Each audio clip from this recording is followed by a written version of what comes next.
everybody. We're going to do the instruction for activity 1.2. This is Wednesday's work, Wednesday, May 6th, I believe. So we're going to go ahead and we're going to jump back to previous work as well. It says when looking over the submissions from the Urban Garden Project, that's what you did on Tuesday, Isaac notices there's two different types of graphical relationships, linear and nonlinear. So you're supposed to classify which ones are linear and which ones are nonlinear. Well, here's the graph for scenario 1, or group A, okay? Not linear, because it's not in a straight line. Here's the graph for situation B, okay? That's definitely linear, straight line.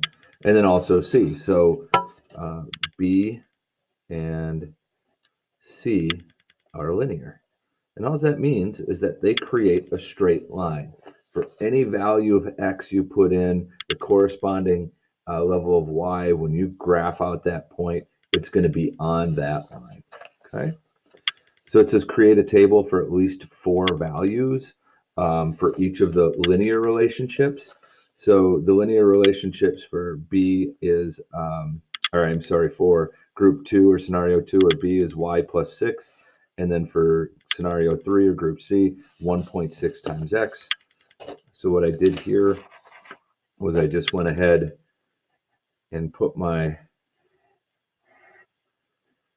equation here. If X equals 0, Y equals 6. If X equals 1, Y equals 7. If X equals 2, Y equals 8. And if X equals 3, Y equals 9. Didn't have to get fancy. Just used 0, 1, 2, 3, and 4. I'm going to do the same thing now for this next equation, which is Y equals 1.6 times X. So we'll put our X value here and our Y value here. Now we have 0, and it's got to be 0, because if I multiply 0 times 1.6, I get 0. If X is 1, it's 1.6. If X is 2, it's 3.2. And if X is 3, then we simply have 3 times 1.6, or it's really like 3 times 16, which is 48, or 4.8. Okay, so that's how you would create a table for at least 4 values. And I would just say see paper on this, right? I already made that on there. So now we're going to take a look at this, right? Based on the equations, which graph represents the additive relationship between the variables and which one represents the multiplicative. So scenario 2,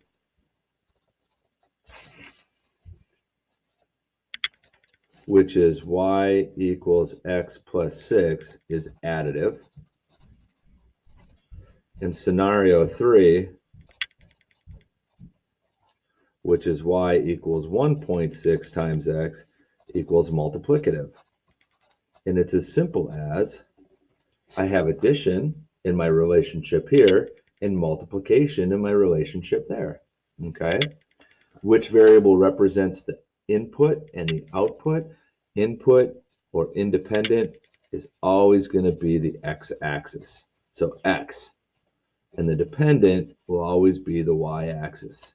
So Y. Okay? Now, your job will be to do problems 4, 5, 6.